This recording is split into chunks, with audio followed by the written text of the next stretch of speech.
That weren't pretty. That was not pretty one bit. Boy, did we make hard work of that against the team that I think picked up the least points from away games of any other Premier League side. This should have been a walk in the park, but it never is with this football club. But at the end of the day, we got the 3 points, and that's all that matters. The thing is, there's so much to analyze about this game. I will be analyzing it for the next hour or so. So let me know your thoughts in the live chat. Anyone that's watching this, I'd love to hear it.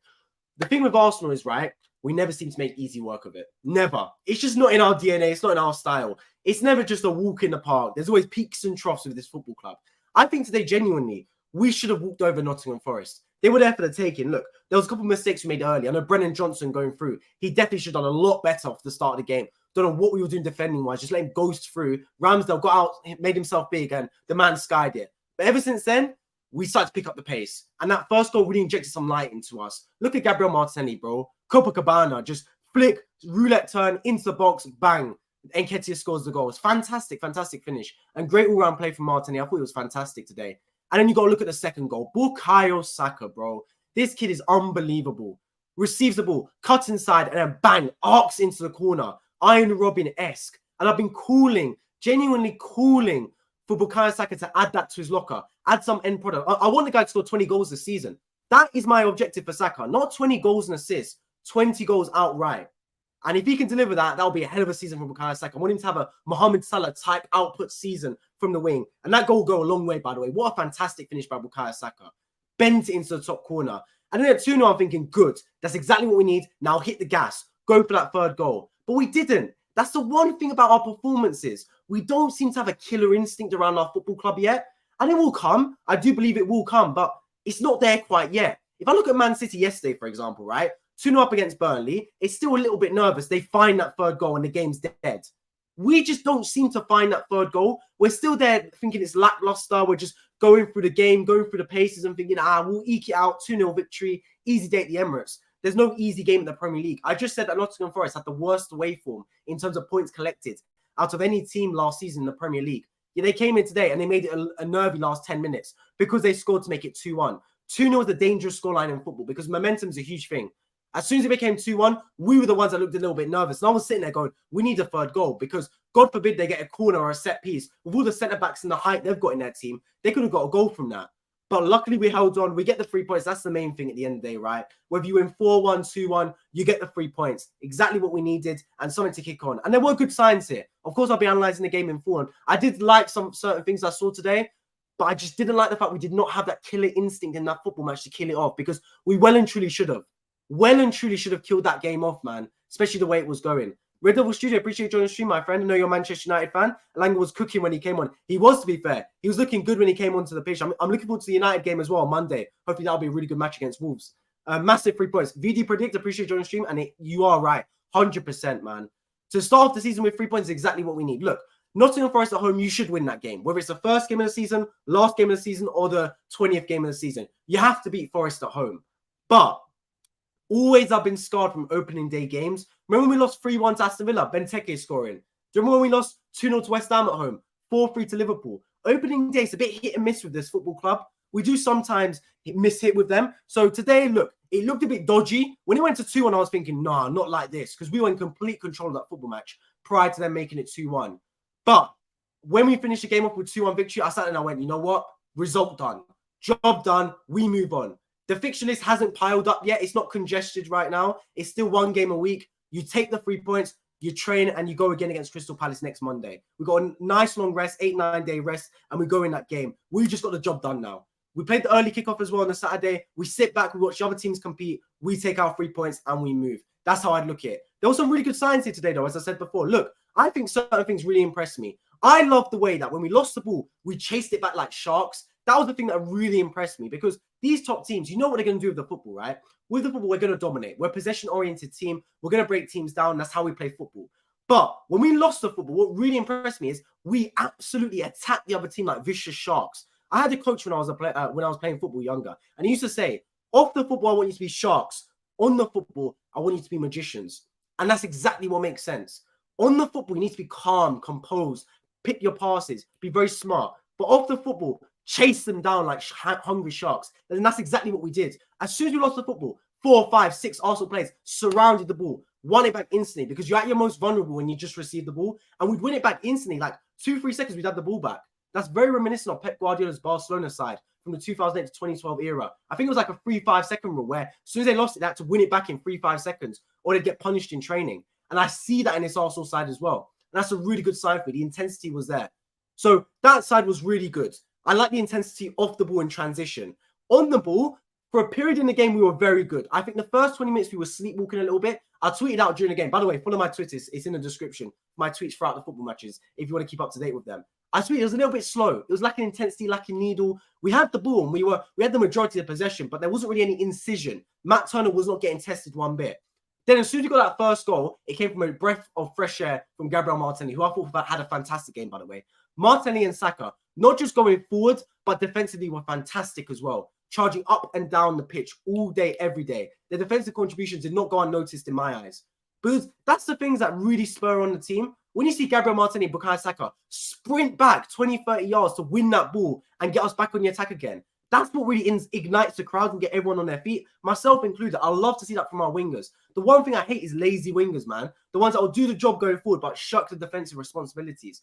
But I didn't see that one bit from either Bukayo Saka or Gabriel Martinelli. So kudos to them for that. They were a big part of us winning this game today, not just in their offensive output, but in their defensive output as well. And Martinelli, a breath of fresh air for that first goal. Copacabana type tricks, man. He did a little roulette. Now, sure, it was probably meant to go to his own player, but rouletted it straight to Eddie Nketiah. Smart finish, just hit it low and hard. Obviously, Matt Turner probably should have saved it, went down the middle of the goal, but he did take a deflection off the Forest defender and into the back of net, and that's 1-0. Deserved goal as well, I would say, because we started to pick up the pace a little bit. Before then, we had a good chance as well. And then we did the perfect thing, score straight afterwards. I spoke about how Liverpool in the past, and I do believe this Arsenal side is very reminiscent of this Liverpool team under Jurgen Klopp of the past 2-3 seasons. And many say, oh, it's very similar to Pep Guardiola because Arteta grew up in the Guardiola Academy, Barcelona links, etc. But I actually think this Arsenal team is closer to Liverpool. I think the intensity we play at is much like Liverpool. Man City don't play intense. Man City play controlled. You understand what they're doing. If you watched the game yesterday against Burnley, you understand that was not intense. That was slow, calm, measured, pass it left, pass it right, recycle the football, everything's good. When Liverpool play, it's very similar to how we play now, where it's a lot of intensity, firework display, where you lose it, you win it back instantly. You sprint, you run forward, you pass left, right quickly. That's how I see Arsenal play. And Bukayo Saka, that goal was fantastic, by the way. Absolutely fantastic. Obviously, we got an overload on the right-hand side. Thomas Partey, Ben White, Odegaard and Saka interchanging. Ball came to Saka. You sagged it. You sag off your swags off, as Chris Smith would say, right? And left foot bends it into the top corner. Fantastic finish, man. Absolutely superb. And if he can add that to his locker, it's exactly what we need to see. I want to see Saka score 20 goals this season, man. 20 goals. That's his next step for me. Because the past 2 seasons, he's been fantastic. Output brilliant, influence on game fantastic. But now I want to see him reach a stage where he's scoring 20 plus goals a season and is in a legitimate golden boot race. Now, obviously, with Erling Haaland, it's impossible to say that Saka could win the golden boot if Haaland bags 35, 40 goals a season. But at least be in those top goal scoring contenders list. That's what I want to see him do. Get those 20 plus goals for us and be one of our primary goal scorers on the team. That's what I believe Saka's capable of. And if you can add output like that into his game, he's going to be a dangerous, dangerous player. Saka's so dangerous as well because he's multi-footed. He's a player that can cut inside and do damage like today. Equally, on his right foot, going down the byline, he will equally create damage there as well, whether it's an assist or a near-post goal. I think he's a player that's growing leaps and bounds and deservedly man of the match for me. I think Bukayo Saka is going to have a massive, massive season again for this football club. And we're going to need him because if we're going to win the league, we're going to need our big players like Bukayo Saka to turn up big time for us. Exactly, Malia says that second half was poor. It was a little bit, but here's the thing with us, right? We lack the intensity. Again, lacking our intensity. Why are we not going for that third goal? Why are we lacking that killer instinct? I don't get it. Our foot was on their throat. They were on the ropes. They were a box on the ropes. We should be going for that knockout. If we make it 3-0, as soon as second half starts, 50 minutes, 60 minutes, game's over. It's done and dusted, man. Even if they make it 3-1, no one's panicking. There's no panic around the football club. But at 2-0, there's always going to be panic because 2-0 is a dangerous scoreline. That's how it's how it's always been. 2-0 to 2-1. I don't care if we're playing Barnet. You're going to have a struggle because it's just momentum in football. Anything can happen. Nervousness creeps in. We didn't need this type of game as the opening game of the season, right? Look at Man City yesterday. Simple enough. Job done. 3 points. No nervousness. With Arsenal, it's just got a little bit nervous. We didn't need all that extra energy around the football club. all that extra aggression and nervous energy around the football club. It's too early in the season for that. Guys, this season's a marathon. It's not a sprint. We don't need to be getting on these nervous energy too soon, right? There's a long, long way to go in this season. And I do believe I saw enough today to believe we can win the title this season from what I saw. Yes, you'll sit there and go, oh, we only beat Forest 2-1, scrape by at the end. How's this team going to win the league? And some people might say that, but having watched the full 90 minutes, I can confidently say I saw enough signs in this football match to believe we can win the Premier League this season. Because there were certain things I saw, like I said, chasing down the ball when we lost it. Like I said, plays popping up in advanced positions. Like I said, dominating the football for 85% of the game. That's exactly what we need to see Arsenal do. And if we continue that going forwards, I do think we'll walk over a lot of teams in this league. I think there's a clear division in the Premier League this season between the top half and the bottom half. I think there's 8 or so teams that are genuinely all in a relegation scrap. Like 8 teams that are going to struggle this season. Now I think there's about 12 teams that are decent. That will be a struggle. That's how I think it is. Whereas I think in previous Premier League seasons, it's been a bit more mixed, where there's been about 4 or 5 contenders for relegation. Then like a middle pack, and then like really good teams. Now I think there's a good 7, 8 teams that are going to struggle, and the rest of them will be tough games. And I think Forest is one of those teams that are going to struggle this season. Yes, 2-1 in the Emirates, they can take some positives from that, having not been blown away, especially how it looked after being 2-0 down after about half an hour. But if you're Arsenal, right, job done. 3 points, you take it, you move on, man. You write down the 3 points and you keep it moving. I think certain players play really well in this game. I thought Declan Rice had a fantastic game in there. Really good game, Declan Rice, for his opening start. He needs to get his finishing just improved upon a little bit, because he did have 2 or 3 good chances in the game where he probably should have scored. I think the pick of the bunch was when Matt Turner made a fantastic save. Ball came to the edge of the box. He side-footed it low and hard. Just as your coaches say, low and hard across the ground. It took a nick off the defender. Matt Turner made a brilliant save to palm it away with his left hand. And after that, he had a bit of a half volley, which Matt Turner palmed out for a corner. So look, Declan Rice going to have a part to play in attacking moments just as much as defensive moments this season. So I do think he's going to be that extra body on the edge of the box where when we overload the attack with Ødegaard, Havertz, Saka, Martinelli, Jesus, Nketiah, whoever's playing up front, etc. Declan Rice will be that extra body on the edge of the box to be that sweeper to ball comes from his right peg, sweep it into the top corner or bottom corner. So he does need to tighten up his finishing just a little bit, because that will save us in certain games. I do believe that. But I thought Declan Rice, bar that, had a fantastic game. Really good game. Go gadget. Running around, chasing loose balls, winning it back, getting us on a counter-attack, confident on the football. I am very confident we have a big part to play in this season for our football club. And if we do win the league, we will look back at this signing as being one of those signings, just like Alisson and Van Dijk were for Liverpool, that took us from a great team to an elite team. And I do think Declan Rice can do that for us. It's just about, obviously, him having a consistency and being trusted in big moments and being a real offensive output just as much as defensive output. I thought Havertz was a little bit quiet at times. I thought he was very safe in this game. Look, for me, right, Havertz has still got to grow into that position. Obviously, he's a left centre midfielder. I think out of all the players on the pitch, he was a little bit quiet. Just wasn't doing too much for me. Obviously, it's a new position for him. He's been playing as a number 8 a little bit for Bayer Leverkusen, but it was more of an attacking midfielder. And we all know for Chelsea, he's playing as a number 9 striker for the majority of his time. So playing their deeper roles, obviously new for Havertz, and it will take time for him to adapt. But I'm very confident that he will get there eventually with the right coaching. I don't want to see him play there every game, because I think the balance can be a little bit off. Today, obviously, it was calm, because we know Nottingham Forest are going to come to defend deep, come to sit with a back 4, low block, and just defend, right? Sorry, a back 5, not a back 4. So it works having Havertz and Ødegaard in the team today. But when we go to Palace next week, if Gabriel's fully fit, I want to see Partey, Rice, and Ødegaard in our midfield 3. That's just my personal opinion on it. I think it's a more balanced midfield 3. It allows us to attack with more transition and not be so vulnerable on the defense as well when teams try and counter-attack us, like I expect Palace to do so next week. That's what I personally would do.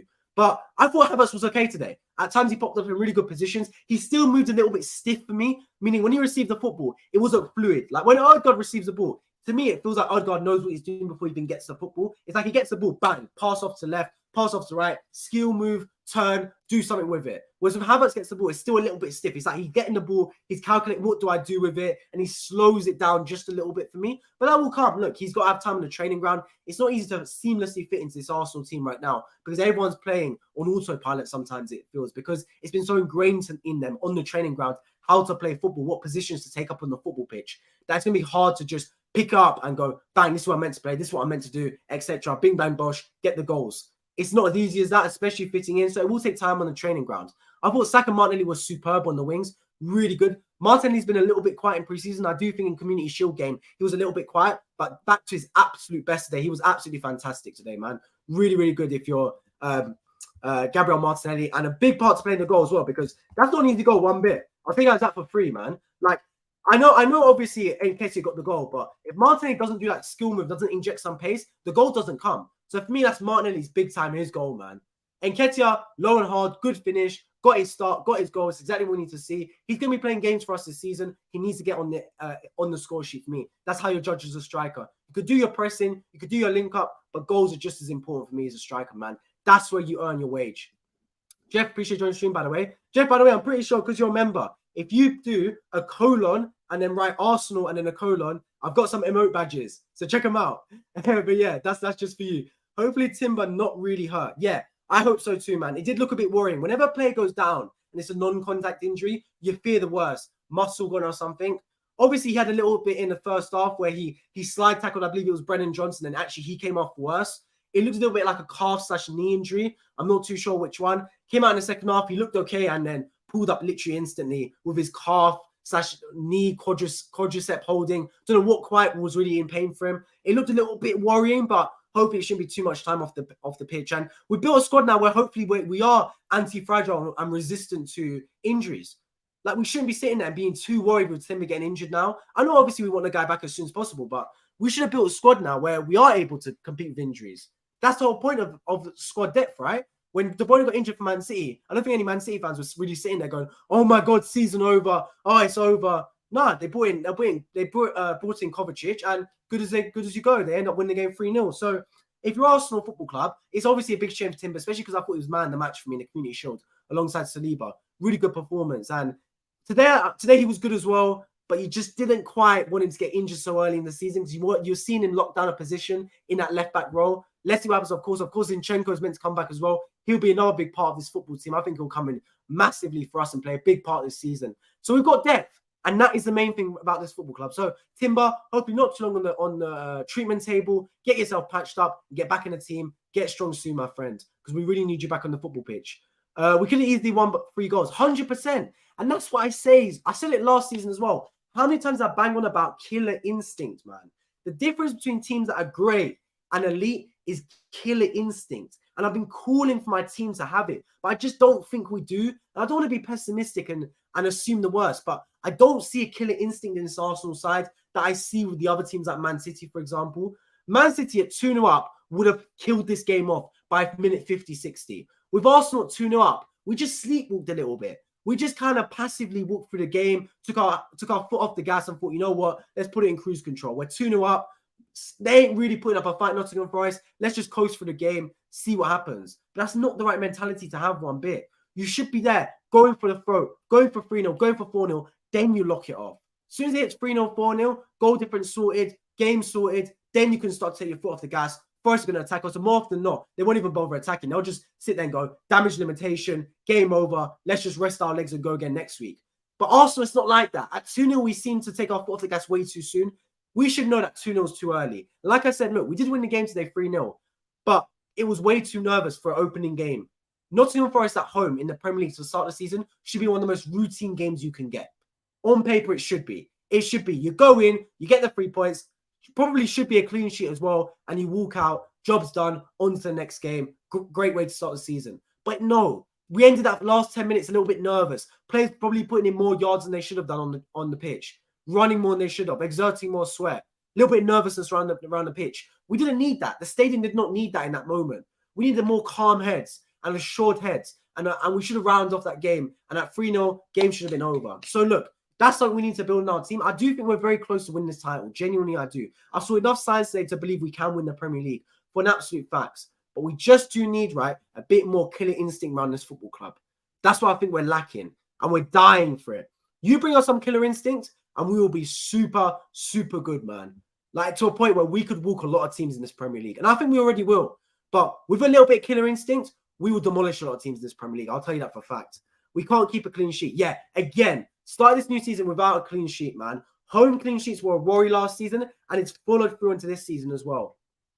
We got to keep a clean sheet at home. Look, that goal that Brentford scored, right? Sorry, not Brentford. Nottingham Forest scored, right? It's one of the most blueprint counter-attacking goals you can concede in your life. Blueprint counter-attacking goals, man. From our set piece, we put the corner in, headed out. 2 players scored that goal. It was a whipped-in corner from Ødegaard, I believe. Awoniyi and Elanga. Just them two. Dynamic duo in the whole way up the pitch. Bang, bang, bang, bang, bang, bang, goal. It was the most carbon copy blueprint goal. And another thing that worried me, to be honest, right? We could not contend with Awoniyi today. For one reason or another, we could not contend with Awoniyi. I don't know what it was. I don't know whether it was his physicality, but we just went up for it. And that really surprised me because when he came on the pitch, he was a real big handful for us, Taiwo Awoniyi. Really good performance from him off the bench. He scored a goal as well for Forest. He could be a big part in them staying up. And that worried me as an Arsenal fan, right? Because last season, I thought we did fantastic against physical strikers. When we played Mitrovic away from home at Craven Cottage, I thought we played fantastic against Mitrovic. And for the most part, against physical strikers, we did our job to a T. But today, in the opening game, we struggled for me killing the game off. We struggled for me against physical players, like Awoniyi, physical strikers holding up play. And also set pieces were a little bit of a worry. There were a couple of times from set pieces where Yates had a good chance. I know he was offside, but still. I think Willy Bolly had a good chance from a set piece as well. Rice, I think, actually hit his hand, to be fair. So we got a little bit lucky there. So, look, a couple of things to improve upon the training ground. But that's the opening game of the season, right? It's inevitable. And I think that's a good thing. You don't want it to be too routine. You do want to sit there and understand that there are some things to improve upon. As I said, because it's the start of the season, right? Fixture congestion hasn't started yet. You got a week between each game. I believe we've got 9 days because we played Palace on the Monday, I believe, in the late kickoff away from home on Monday Night Football. So we've got a good 8-9 days until the Palace game now, right? So we've got time in the training ground. We've identified some mistakes early, some mistakes being not cleaning off teams, some mistakes being set pieces, defending, and other mistakes being not battling physical strikers and not contending with physical strikers like Taiwo Awoniyi. So now we've got 9 days in the training ground to improve upon that. I'd rather it happen now than happen in March, April, where you get exposed a little bit. Then 2 days later, you got a Champions League game. Then 5 days later, you got a Premier League game again. So it's better it happens now where you got time in the training grounds to fix it and obviously mitigate that happening going forward. So look, I saw some positives, I saw some negatives, but generally, I saw more positives than negatives. And this game should have been more than 2-1. Let's be real about it. Brentford. What's that related to? Oh yeah, guys, keep me up to date with the 3 p.m. scores, by the way. Obviously, I'm streaming, so I don't know them. So keep me up to date with what's happening around the grounds in the Premier League games. Luke, appreciate joining the stream. Doing well, my friend. Second man of the match, agree. Well-deserved man of the match. Fantastic performance. I'm live. Good job, Luca. Hope you're doing well.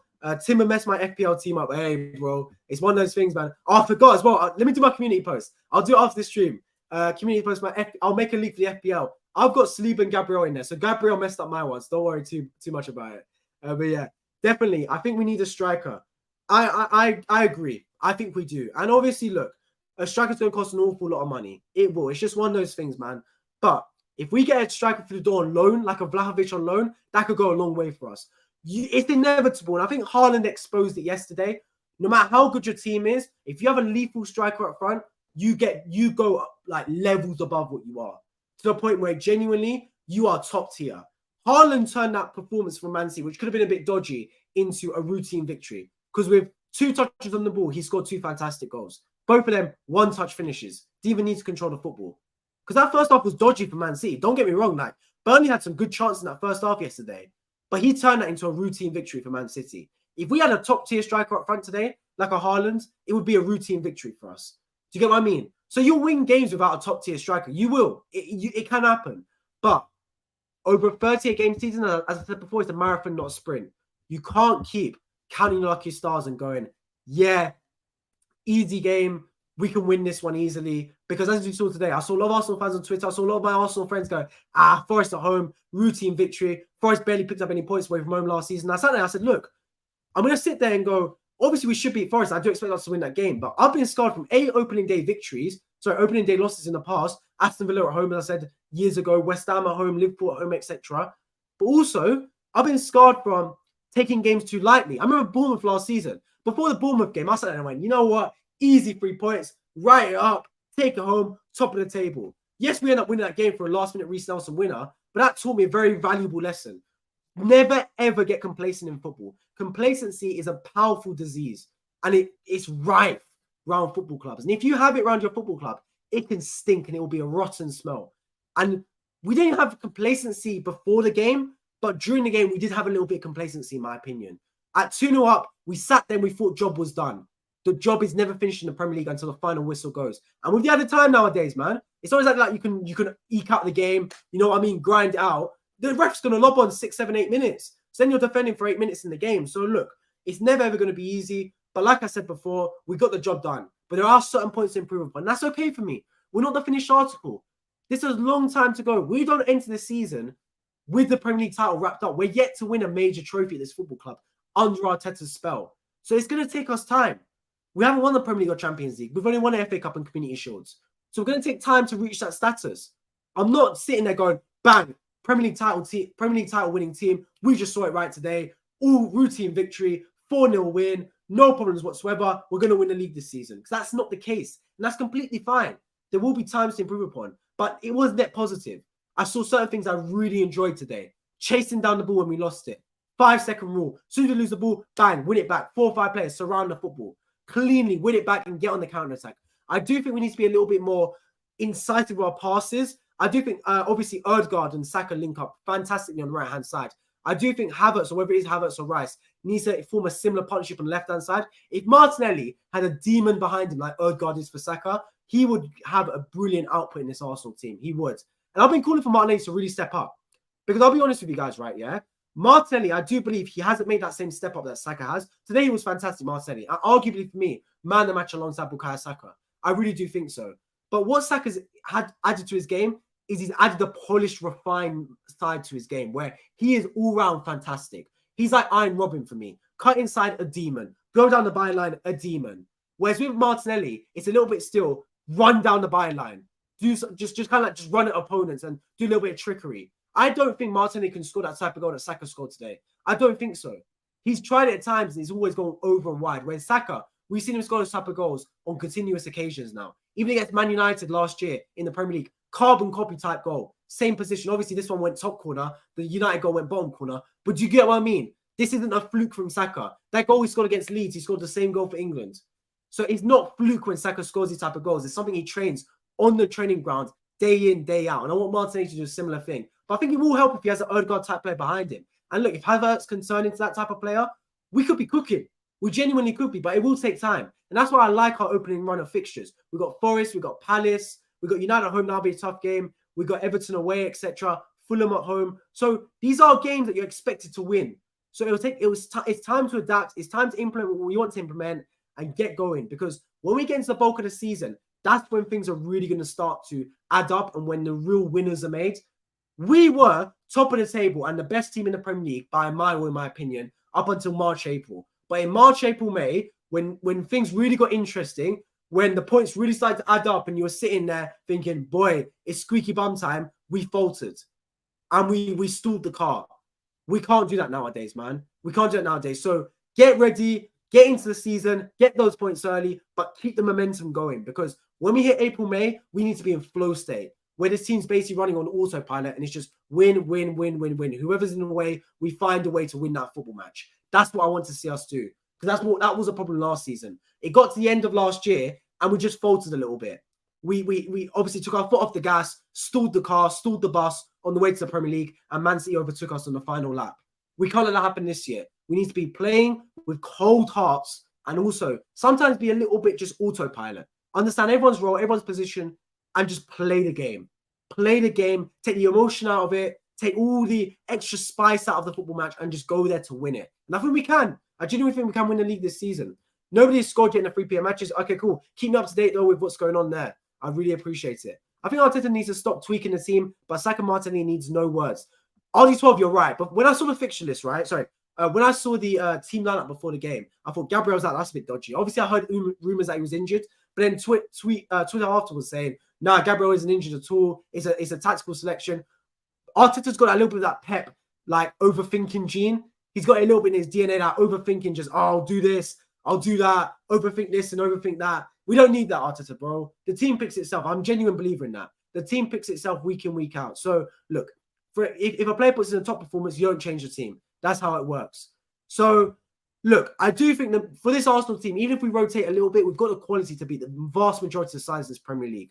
The thing is, right, Man City have made it now where you have to go basically flawless. In the olden days, right? I say olden days, even 10 years ago, before Man City like really burst into the scene, you could win the Premier League with 80 points. You could draw opening game and still win the Premier League. With Man City now, you need to be near flawless. Last season, against majority of the Premier League teams, we were flawless. We were. We did the double against Chelsea, Tottenham, Liverpool, we got 4 points. Do you get what I mean? Like, we were very good last season. But when it mattered most against Man City, we got 0 out of 6. We lost those games 7-2 on aggregate. When it mattered most against Brighton, we lost 3-0. Do you get what I mean? So you got to be near flawless to win this Premier League right now. And you can't make mistakes. And also, we have to compete with Man City. Because everyone saw, even if Arsenal did win the league, right, we weren't as good as Man City. That was proven in our 2 games against them. In our 2 games against Man City this season, right, we faltered. We lost 7-1 on aggregate, as I said. And that can't happen. That can't run one bit. If you want to beat Man City, right, to win the Premier League title, you have to beat them in the league. You have to. I have to see my Arsenal team beat Man City in the Premier League. If we beat Man City in the Premier League, we deserve to win the Premier League title. Last year, we tried to win the Premier League title, picking up 0 out of 6 points against Man City in the Premier League. I'm not saying you have to beat them away from home, but at least beat them at home. If you beat Man City in the Premier League, you can sit there and go, we deserve to win the Premier League title, because that is our opposition. That is our biggest contenders. We have to beat Man City there. Exactly, Rory. Consistency is king. 100%, man. And that's consistency from the team selection to the tactics to the formation to the results. It's all one by one. Consistency breeds consistency in results. All of them are 0-0 so far. Cool. Short corners, keep possession. Needlessly whipping it in at 2-0 up. Don't get it. What does Trossard need to do to start? Lol. Bro, you're 100% right with that, Simon. 100% right in that sense. Here's the thing, right? At 2-0, we just lack the killer instinct. You're 100% right. Because this game was there for the taking. It was there for the kill. We should have gone in there. We should have made it 3-0, 4-0, wrap it up with a bow on top, cherry on the cake, walk out of there, job done. Put our feet up and watch the rest of the games. But no, we made it dodgy. And that shouldn't have been the case. Because now fans are going to sit there, opposition fans, pundits, and go, Arsenal made hard work of this one. Are Arsenal up for the title challenge? They scraped past Nottingham Forest. You'll see some fans say that. And I think the game didn't deserve that. We were better than that. We were better than a 2-1 victory. We had more assurance in the control of the game than winning 2-1. It should have been a much better victory than that in terms of gap on the score sheet. But it's one of those things that the 3 points are the 3 points at the end of the day. And we'll grow from it. I'm 100% confident in that. Havertz is very slow, but game is good. Yeah, Kenneth, 100% right. 100% right. I had the same conclusion. Havertz, again, a little bit stiff. When he got on the football, he made good things happen, but he received the ball just a little bit slow, not quite good enough, not quite making the passes at the right time and quick enough.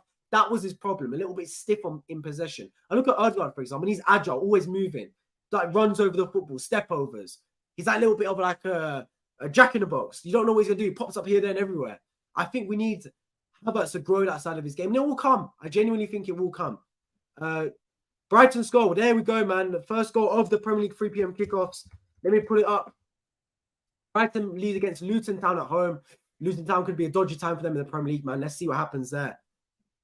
Do you think Trossard should have started at the match? I did say Trossard should have started. In my prediction, by the way, I did a preview for this game on my channel. Members will get to watch it, right? And I said in my starting 11, I do believe that Havertz will start up front because of what happened in the Community Shield. But I personally would start Leandro Trossard. That man needs to start football games for us. And I said one of the key battles for Arsenal this game, actually, I said was the wingers. And lo and behold, what happened? In my preview game, those of you that are channel members would have seen it. I said the key battle is the wingers. If Saka and Martinelli can get the better of the fullbacks, the fullbacks at Nottingham Forest, we will win this football game. And lo and behold, what happened? Both our goals came from our wingers. Martinelli making a beautiful skill move to get Nketiah to score, and Saka obviously his wonder strike. So there we go, man. And look, should Trossard start? I believe so, but you can't drop Eddie Nketiah now. He scored the goal. So Arteta made the decision. We won the football game. That's what matters. That's the main thing. Beginning of the match. Worried about Timber. It's a good start. Perseverance. Brother, I'll be honest with you. I'm worried about Timber as well. But here's the thing, man. We've built an anti-fragile, resilient team now where we should not be worried about injuries. Yes, it's a shame now. Obviously, I want to get back as soon as possible. But this is why we have squad depth. This is why we brought in Timber. This is why we have Zinchenko, Tomiyasu, etc. They're there to fill in. If an injury happens, someone goes in. Next man up mentality.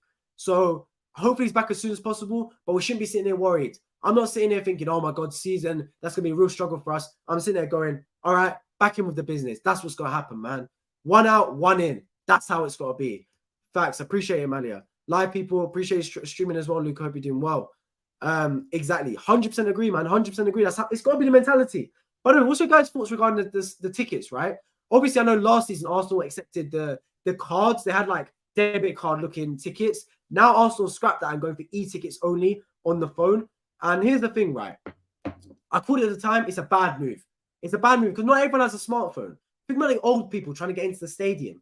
Are they all going to have a smartphone? They're going to be flicking on their phone, trying to pull the ticket up with Apple Pay. Bro, not everyone's used to that over their phones. So it should have just been tickets again. And then look what happened. E-tickets. I had friends that went to the game today and couldn't get in the game. That's why kickoff was delayed by half an hour. And look, it could have been 30, 40 minutes. By the end of it, they just opened the gates, let people walk through. They genuinely opened the gate and said, you know what, just go, man. Just go in the stadium. I reckon if I turned up, I probably could have got into the game. That's how it was. But look, it's one of those things, man. Arsenal membership is a joke. I feel you. Mali, I 100% feel you, man. Tickets are so expensive nowadays in football as well. So expensive. It's easier to get City tickets. Well, here's the thing, right? The Etihad, bro. I could get into City games easily, man. I could pull up a City ticket tomorrow. Their stadium's empty, man. No one's going to the Etihad. Absolutely not.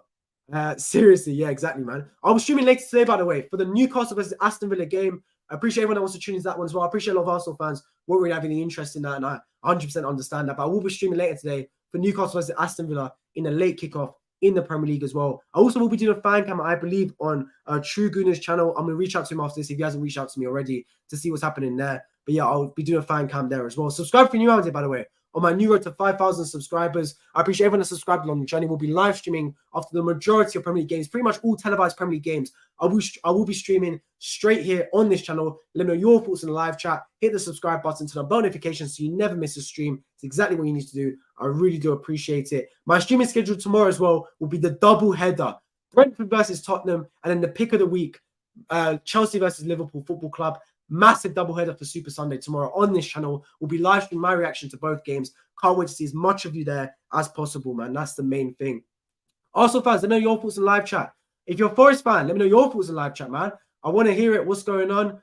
Arsenal, we got the 3 points, man. It wasn't as routine as I would have hoped, especially given that we controlled this football game, but we came out with the 3 points, and that's the main thing. Let's get into player ratings, as I always do with Arsenal games. Starting in goal, Aaron Ramsdale.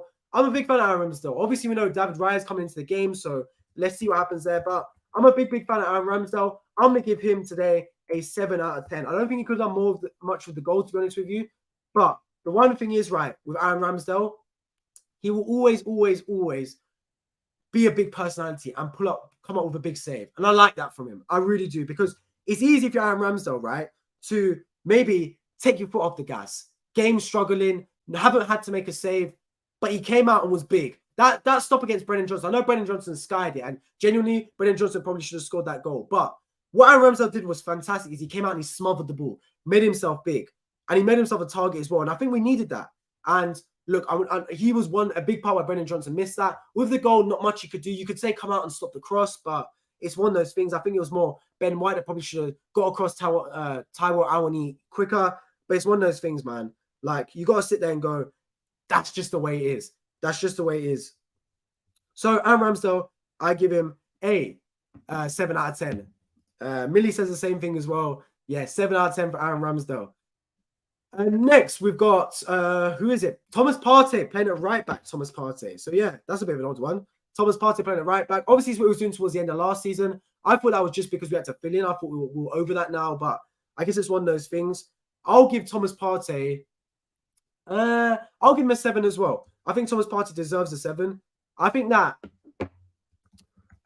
when I look at Thomas Partey, right, clearly he's not a right back. He's not. He's getting the team, obviously, because we want him to have more ball possession in that sense. Sorry, I just had to answer something on my phone.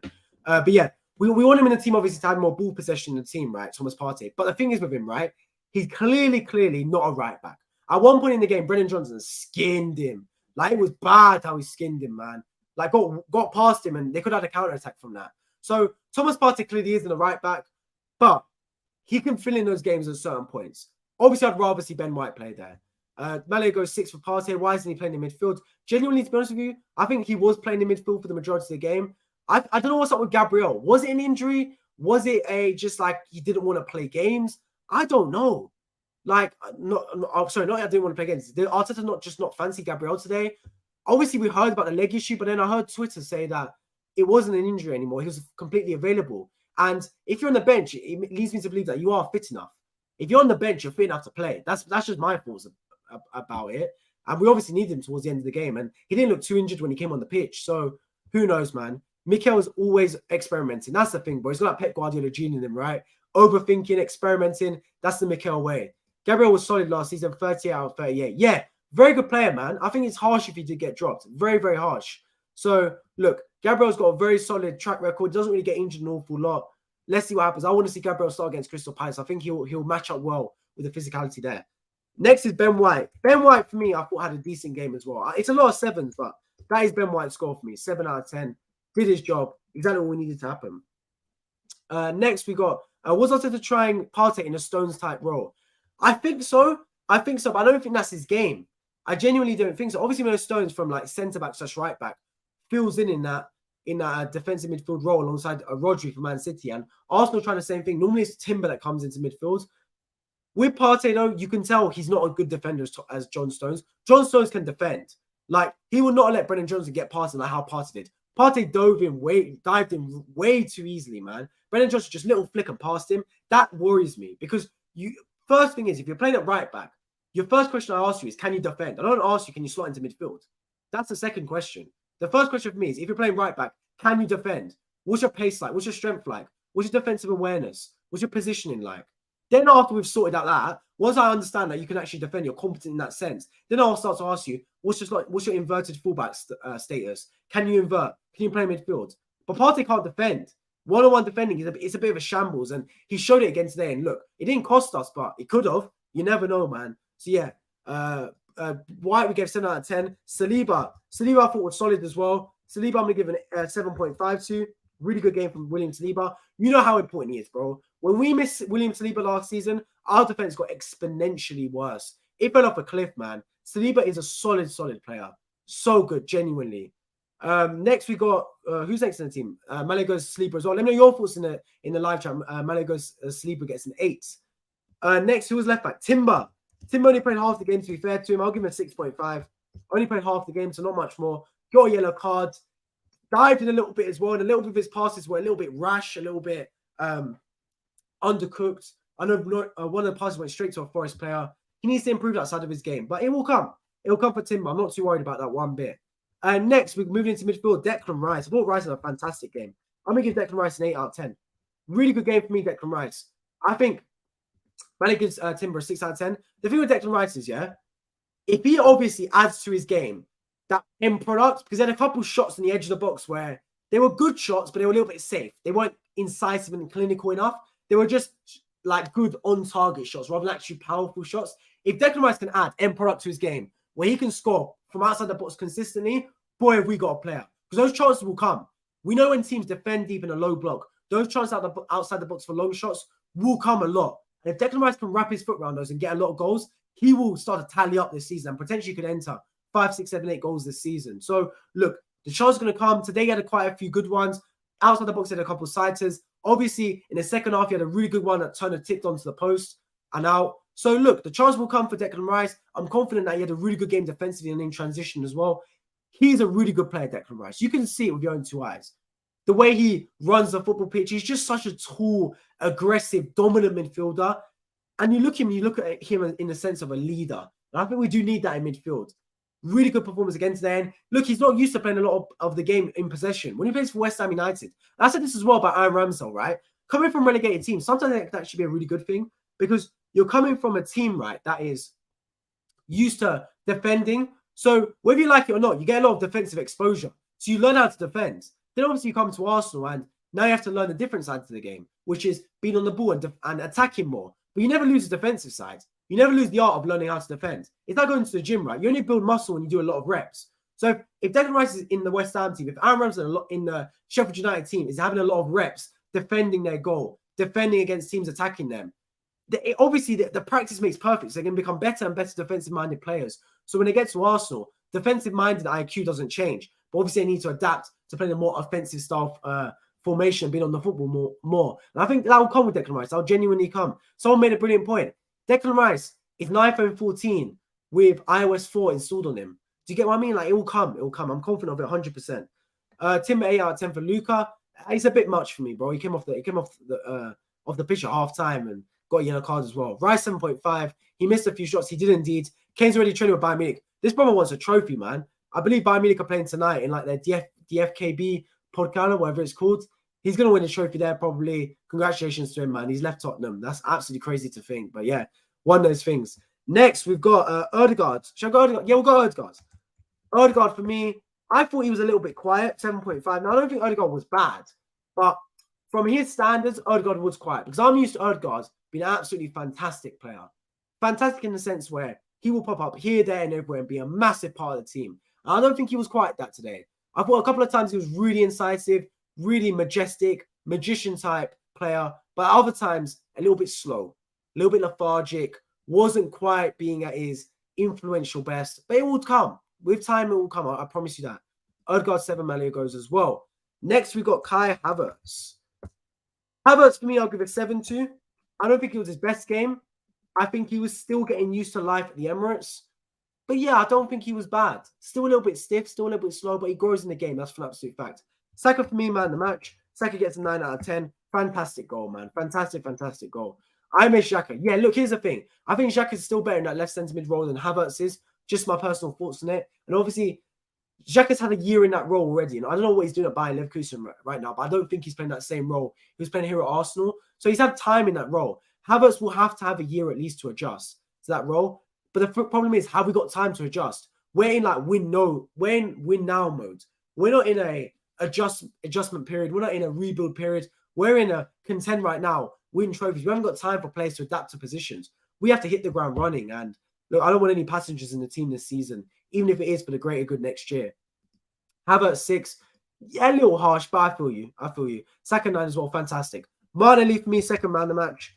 I'm going to give him an 8.5 out of 10. Very close to doing it. I just think Saka, because of how good Saka's goal was, he got man of the match. But Martinelli was not a million miles behind. Genuinely, he wasn't. Very good game from Martinelli. And that skill for that first goal, chef's kiss, man. Absolutely sublime. And then Nketiah up front.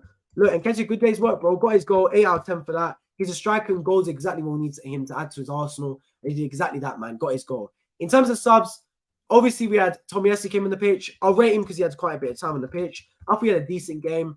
Just did his thing, to be honest with you. Not anything special from Tomiyasu. Came in, plugged the hole, exactly what we need. That's the point of squad depth. Timber out injured. Tomiyasu comes in, does his job, gets his pay grade, move on. Next game. Exactly what I want to see happen. So Tomiyasu, I'll give him a 6.5 out of 10. Did his job, man. Fantastic. All matches at half time. Only the Brighton goal. Everton missed several chances against Fulham. Well, let's see what happens then. So not a very quiet 3 p.m. kickoffs around the Premier League then. Bravo to Eddie for the goal. For the haters, yeah, 100% right, man. 100% right. Tomiyasu 6, yeah, I feel you. Other subs that came on, obviously, I'm not going to have much time to rate them. Trossard came on the pitch, was decent when he came on. I'll give him a 7. I thought he actually had an influence up the pitch, to be honest with you. But then obviously you had Gabriel came on as well. Didn't have an awful lot to do much. But the main thing is, right, we won the game, Gooners. We won the game, and that's exactly what I want to see happen. Scott, I appreciate your stream. Hope you're doing well, my friend. What's happening with KT? I think he's off, mate. I think he's going to Real Sociedad or another club. So, look, Kieran Tierney, I think he has to move on anyway. It's just, look, it's for the best. He's not going to get game time at Arsenal to the amount that he wants. He's got sell-on value. You can get 30, 40 million for Kieran Tierney. It makes sense in my eyes to sell him. That's my personal opinion on it. And I think he will go. So, look, if he does go, reinvest the money wisely. Get an Elise, get a Kudus, maybe spend it on the striker. Who knows, man? But I would sell Kieran Tierney personally. Leandro Trossard, 7 out of 10. I feel you. But yeah, the result came today. Fantastic result for Arsenal. Won the game 2-1. Obviously nervy towards the end. Exactly what we did not want to see happen. But we got the victory. And that's exactly what I want to see. Arsenal now move on to play Crystal Palace on Monday next week in the Monday Night Football game. So we've got a good 7, 8, 9 days rest there. Hopefully we can take some time to get on the training ground, change some of the things like I said already, set pieces, adding that killer mentality, playing against physical strikers like Awoniyi. If we start to implement that, we'll be really good going forward. But for the most part, I thought Arsenal played a fantastic game here today. Obviously, we should have won by more. And I won't let the last 10 minutes where we did concede to make it 2-1 cloud on what my opinion was a really strong opening day performance. Just get rid of the panic towards the end of the game, man, because it did not need to be that. It was a routine game up until the last 10 minutes. But I appreciate everyone that's tuning into the stream. Make sure you subscribe. I will be streaming later today for Newcastle versus Aston Villa in the late PM kickoff in England. And of course, streaming again tomorrow, the doubleheader between Brentford, Tottenham, and of course, Chelsea, Liverpool. I appreciate those of you guys that won't be tuning in because you're Arsenal fans, watch Arsenal games only. 100% appreciate that. But for those of you that won't, I'm hoping to see you later today for the streams. Partey was immense in midfield, but a right back is a no for me. Yeah, brother can't defend, man. And in my opinion, look, if you're a right back, the first thing I'm going to ask you is, can you defend? I'm not going to ask you, can you slot into midfield? I want to play right back. Oh, can you slot into midfield? Yeah, perfect. No. Can you play right back? Oh, can you defend? Yeah, perfect. You can play right back then. So I think defending is his worry, especially one-on-one. Like I said, Brennan Johnson rinsed him in that first half at times. It'll take time to get used to it. 91% possession. Boy, no way was it 91%. No way. Let me see the stats. It was 79. Bloody hell, Scott, man. I thought it was... bro, I almost believed you. I thought it was 91%, man. 79% it says here on the stats for possession. 79% is still crazy for possession, man. Like, Forest didn't really touch the ball, but at the end of the day, it's not how much you have the ball, it's what you do with it at the end of the day. And I thought Forest were quite efficient with the football at times. Brighton 1-0. So let's see what happens in the other 3 p.m. games. But the main thing is we got a result. We got a result and we move, man. We move going forward. Our next reaction for the Arsenal game will be next week against Crystal Palace, which I cannot wait for, away from home. Obviously, hopefully we'll be trialing our 3rd kit maybe, or just our bog stand away kit. Yet to find out. But either way, Arsenal won this game 2-1. We got up to 2nd in the table behind Man City on goal difference. Is it going to be another title challenge between Arsenal and Man City? Who will come out on top? Hopefully our club, Arsenal, the badges here, the wrong side.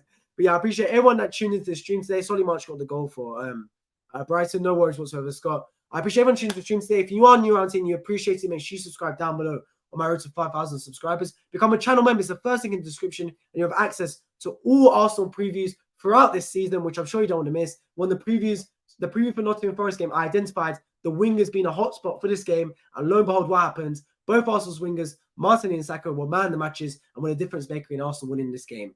I appreciate everyone that tuned in. Hope to catch you all in my next stream. Take care.